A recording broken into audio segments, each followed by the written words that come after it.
Que la paix et la grâce de Dieu soient avec vous aujourd'hui, mes frères et sœurs. Nous allons faire Matthieu 7 du verset 15 jusqu'au verset 23. Nous allons prier par la grâce du Dieu vivant. Seigneur, nous te remercions pour cette journée, nous te remercions pour ce qui s'est passé pendant cette semaine. La semaine, elle est finie. Nous te remercions qu'il n'y a eu aucun mal, sans accident. Nous te remercions, Seigneur, pour tout ce qui s'est passé. On va commencer une nouvelle semaine le jour prochain. Seigneur, garde-nous, protège tous ceux qui sont là, protège tous nos amis, toute notre famille, s'il vous plaît, Seigneur Jésus. Nous te remercions, nous disons Amen. Amen. Comme je l'ai dit tout à l'heure, avant la prière, nous allons faire Matthieu 7 du verset 15 jusqu'au verset 23. Nous allons lire par la grâce du Seigneur Dieu vivant. Amen. Gardez-vous des faux prophètes. Ils viennent à vous en vêtements de brebis, mais au-dedans d'eux, ce sont des loups ravisseurs. Vous les reconnaîtrez à leurs fruits. Cueille-t-on des raisins sur des épines ou des figues sur des chardons? Tout bon arbre porte de bons fruits, mais les mauvais arbres portent de mauvais fruits. Un bon arbre ne peut porter de mauvais fruits, ou un mauvais arbre porter de bons fruits. Tout arbre qui ne porte pas de bons fruits est coupé et jeté au feu.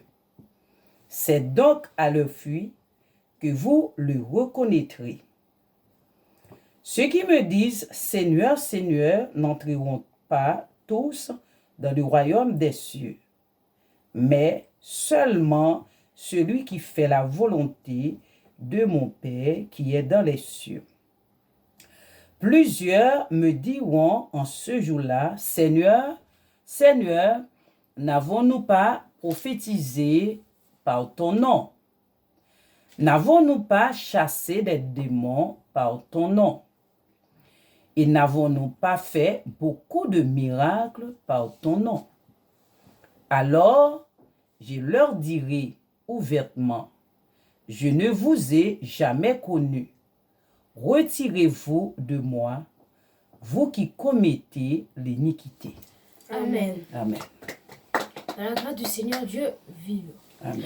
Gardez-vous des faux prophètes. Ils viennent à vous en vêtements de brebis, mais au-dedans, ce sont des loups ravisseurs. Vous les reconnaîtrez à leurs fruits.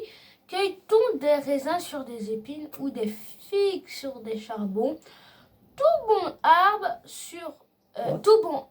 porte de bons fruits, mais le mauvais arbre porte de mauvais fruits.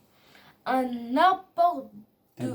bon arbre ne peut porter de mauvais fruits, ou un mauvais arbre porter de bons fruits. Tout arbre qui ne porte pas de bons fruits est coupé et jeté au feu. C'est donc à leurs fruits que vous les reconnaîtrez. Ceux qui me disent « Seigneur, Seigneur » n'entreront pas tous dans le royaume des cieux, mais seulement celui qui fait la volonté de mon Père qui est dans les cieux. Plusieurs me diront en ce jour-là, Seigneur, Seigneur, n'avons-nous pas prophétisé par ton nom? N'avons-nous pas chassé des démons par ton nom? Et n'avons-nous pas fait beaucoup de miracles par ton nom? Alors je leur dirai ouvertement, je ne vous ai jamais connu. Retirez-vous de moi, vous qui commettez l'iniquité. Amen. Par la grâce du Seigneur Dieu. Amen. Gardez-vous des faux prophètes, ils viennent à vous en vêtements de brebis, mais au-dedans, ce sont les loups ravisseurs. Vous les reconnaîtrez à leurs fruits. Cueille-t-on des raisins sur des épines ou des figues sur des chardons? Tout arbre porte des bons fruits, mais le mauvais arbre porte des mauvais fruits. Un bon arbre ne peut pas porter de mauvais fruits, ou un mauvais arbre porter de bons fruits. Tout arbre qui ne porte pas de bons fruits est coupé et jeté au feu. C'est donc à leurs fruits que vous les reconnaîtrez. Ceux qui disent « Seigneur, Seigneur » n'entreront pas tous dans le royaume des cieux, mais seulement celui qui a fait la volonté de mon Père qui est dans les cieux. Plusieurs me diront en ce jour-là, « Seigneur, Seigneur, n'avons-nous pas prophétisé par ton nom? N'avons-nous pas chassé les démons par ton nom? Et n'avons-nous pas fait beaucoup de miracles par ton nom? » Alors je le dirai ouvertement, « Je ne vous ai jamais connu. Retirez-vous de moi, vous qui commettez l'iniquité. » Amen. Nous allons méditer la parole que nous venons de lire, car c'est très important de méditer et de reméditer. Car même si un jour on n'est plus là pour faire des vidéos, il y aura peut-être nos enfants ou d'autres personnes qui viendront faire des vidéos. Donc, méditez la parole dès maintenant. Comme ça, voilà, et à jamais. Comme ça, vous n'êtes pas sûr, mais vous aurez au moins des chances d'aller au paradis. Car méditer la parole de Dieu, c'est l'une des grandes choses que les hommes ne font pas en ces jours-là. Gardez-vous des faux prophètes, ils viennent à vous en vêtements des brebis, mais au-dedans d'eux, ce sont des loups ravisseurs. Nous voyons le verset 15. Il dit qu'on doit faire attention aux faux prophètes, aux vrais prophètes. On doit distinguer les vrais prophètes des faux prophètes, parce que si tu crois qu'un faux prophète c'est un vrai prophète, tu vas tomber dans un piège, premièrement. Deuxièmement, tu vas aller dans une fausse doctrine. Et troisièmement, toutes les choses que tu avais fait dans ta vie pour aller au ciel, ils vont toutes être détruits. Amen. Une par une. C'est vrai. Donc, je te conseille de bien méditer ces paroles. Comme ça, tu distingueras les faux prophètes entre les vrais prophètes. Ils viennent en vous avec des vêtements de loups ravisseurs. Ils viennent avec des vêtements de brebis, mais au-dedans, ce sont des loups ravisseurs. Je l'ai dit. Au début, ils viennent tout gentils. Ils disent la parole des vrais prophètes. Mais après, ils vont commencer à changer, à faire d'autres choses, à te mener dans une fausse route qui sera une impasse et que tu ne pourras plus jamais sortir. C'est vrai, c'est vrai. En fait, dans l'histoire, on n'a jamais vu quelqu'un sortir de ces pièges des faux prophètes. Ils sont tous allés dans la GN, un par un, et c'était pas très beau. Donc, mieux vaut savoir les distinguer, rester dans la parole et les distinguer, que de finir de la GN avec Satan à côté du mouvement. On ne peut pas reconnaître le faux prophète si que nous n'avons pas la parole de Dieu en nous. Vous comprenez.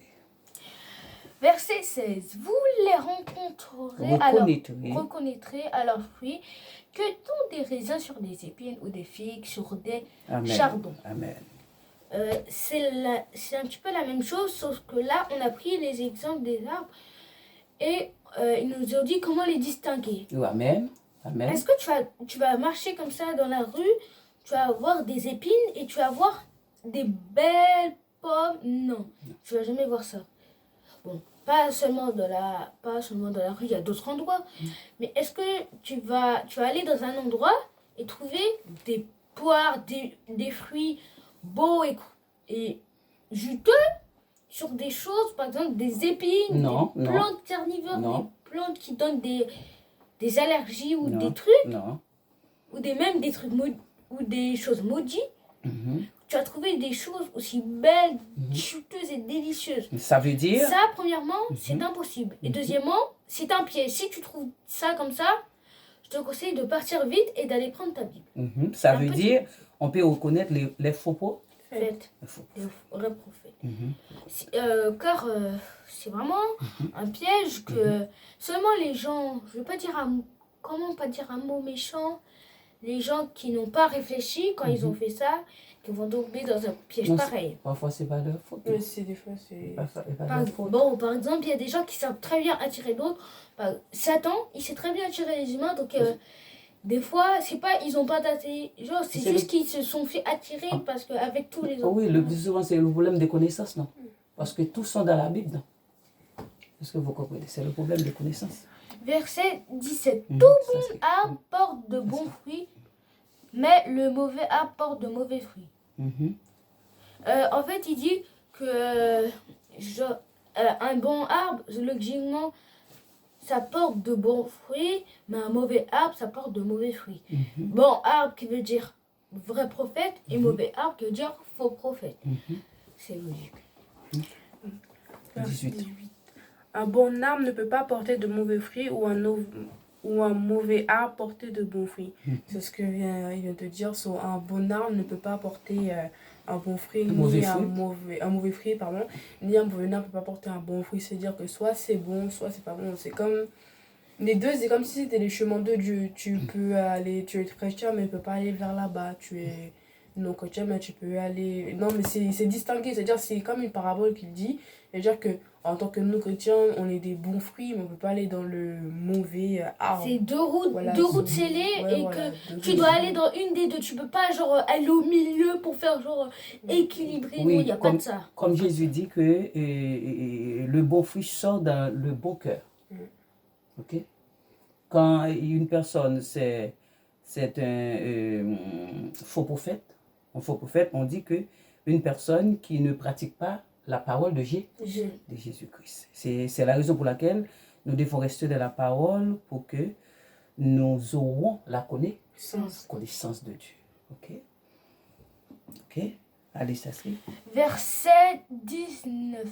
Tout arbre qui ne porte pas de bons fruits est coupé et jeté au feu. Comme je l'avais dit, c'est pareil avec les prophètes. Tout mauvais prophète ou toute personne qui sont entraînées avec les mauvais prophètes vont pas être coupés parce que tu peux pas être coupé, mais vont être tués et jetés mais jetés dans la géhenne. Avec Satan, il sera en train de manger un petit popcorn et toi tu seras jeté comme s'il était dans un film 3DX nouvelle génération. Et voilà. C'est donc à leurs fruits que vous les reconnaîtrez. Donc c'est comme dans le verset 16, 17 et 18, ça, grâce à leurs fruits, à cause de leurs fruits et à cause de leur témoignage, qu'on peut les reconnaître. Ceux qui me disent Seigneur, Seigneur, n'entreront pas tous dans le règne des cieux, mais seulement celui qui fait la volonté de mon Père qui est dans les cieux. Ça veut dire, ils disent que là, il y a des gens qui parlent à Jésus et qui lui disent Seigneur, on ne va pas tous rentrer dans le règne des cieux, mais seulement celui qui a la volonté de ton Père. C'est-à-dire seulement ta volonté en fait, c'est sa propre volonté. Il faut savoir en mode de dire que c'est pas, on a travaillé, c'est-à-dire que maintenant, on va faire des études, des longues études pour avoir un travail, pour être épargné dans la vie. Mais c'est comme la même chose pour un chrétien. Ça doit travailler de la Bible, méditer, prier et tout, pour entrer dans le royaume des cieux. Et après, voilà, comme ça Dieu dit, lui il a assez travaillé pour faire ça, il peut rentrer quand même. Un jour, une personne m'a dit, au lieu de te plaindre pour avoir des fautes dans un foot, mieux vaut que tu te relèves, que tu lui reprennes la balle et que tu ailles marquer. Parce que des fautes, ça va servir à rien. Premièrement, ça fait perdre du temps. Ça va servir à rien. Mieux vaut aller dans le bon chemin et reprendre ton erreur pour la jeter dans la géhenne que de essayer d'avoir, entre parenthèses, un bonus, la même erreur, et avoir un bonus qui va te servir à rien et qui va même te faire perdre du temps. Alors que là, tu pourrais directement aller dans le bon chemin. La plus importante, c'est pas seulement aller à l'église comme ça, mais c'est pratiquer la parole de Dieu. Comment nous pouvons pratiquer la parole de Dieu? C'est quand nous restons dans la parole et le Saint-Esprit nous dirige. Okay. Verset 22. Plusieurs me diront en ce jour-là, Seigneur, Seigneur, n'avons-nous pas prophétisé par ton nom? N'avons-nous pas chassé des démons par ton nom? Et n'avons-nous pas fait beaucoup de miracles par ton nom? Alors je leur dirai ouvertement, je ne vous ai jamais connu, retirez-vous de moi, vous qui commettez l'iniquité. J'ai fait 2 versets là, parce que les deux, ils sont dans le même, voilà, ils sont collés, ils sont dans le même esprit. Il dit qu'il y a des gens qui vont, ils vont réclamer, ils vont dire, ouais, j'ai fait ci, j'ai fait ça, alors que tu fais du mal, tu fais du bien une seule fois par année, on dirait que tu douves une fois par trimestre, et après tu viens dire à Dieu, oh, j'ai fait ci, j'ai fait ça, alors que tu as fait plus de mal que tu as fait plus de bien. Oui, c'est plus que quand quelqu'un prêche la parole de Dieu, mais derrière, il ne fait pas les choses qui sont très on va dire, Très très catholique, correct. ou très, Très très correct. bien, ou un truc dans le genre. Donc, c'est-à-dire, il y a des pasteurs, là, ils te prêchent la parole de Dieu, ou même des gens qui vont devoir prêcher la parole de Dieu, mais dans leur tête, derrière, il y a un truc qui veulent précisément, qui n'est pas dans leur parole. Donc, c'est pour ça qu'il faut faire attention à des faux chrétiens, parce que ça peut être dangereux en même temps, même si pour les gens, ça peut être... C'est pas grave, mais C'est ça peut être toxique. très très dangereux pour voir des faux chrétiens qui peuvent t'emmener dans des choses horribles et dans les voies qui ne sont pas même très bons, ni spirituellement, ni matériellement, ni dans la vie, ni dans la vie du Seigneur. Il faut faire attention quand même. Ça veut dire, malgré les miracles, nous devons suivre. Et Surveiller. Parce que C'est si très tu fais, par exemple, Parce que nous, les hommes, nous aimons les miracles. nous aimons plutôt la vie normale en fait. l'argent, les miracles et être célèbre, Avoir une vie simple, bon, personnellement, c'est vraiment plutôt, avoir une vie calme, où il n'y a pas vraiment beaucoup de problèmes. En fait, une avoir vie, une c'est-à-dire vie- que tu te lèves, tu En vas fait- faire tes choses, tu reviens, et il n'y a pas de problème qui vient dans ta vie tous les 2 minutes, tous les 2 secondes. Oui, oui. Et Avec, ça t'embête avec la tout le temps. présence de Dieu, ça Ouais, peut voilà, aller. Mais c'est-à-dire sans la que présence de une Dieu, vie calme. tu es sans la présence de Dieu, tu es c'est vraiment catastrophe. dans la boue. Hein. Ah oui. Tu es trempé, tu es en train de prendre ton bain. Oui. Bon, Maintenant, nous voyons que dans le verset 23, Jésus, il a dit que alors je leur dirai aux vêtements, je ne vous ai jamais connu.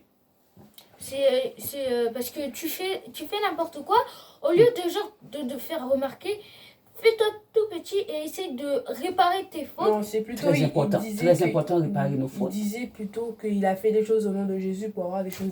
C'est comme s'il y en a Pourtant- qui disent qu'il prend Pourtant, des Jésus n'est offrandes... pas avec nous. Qui prend des offrandes pour le truc chrétien, on va dire. Mais après, à la fin, Il va acheter il prend quelque les chose. chrétiens, il prend l'argent pour faire ses choses à lui. C'est pour penser que Dieu n'avait strictement pas du tout voulu Demander. qu'il fait ça pour lui. Ça veut dire Parce que nous, faut faire attention. nous voyons ici, dans le ministère, si Jésus-Christ n'est pas avec nous, c'est nul, non?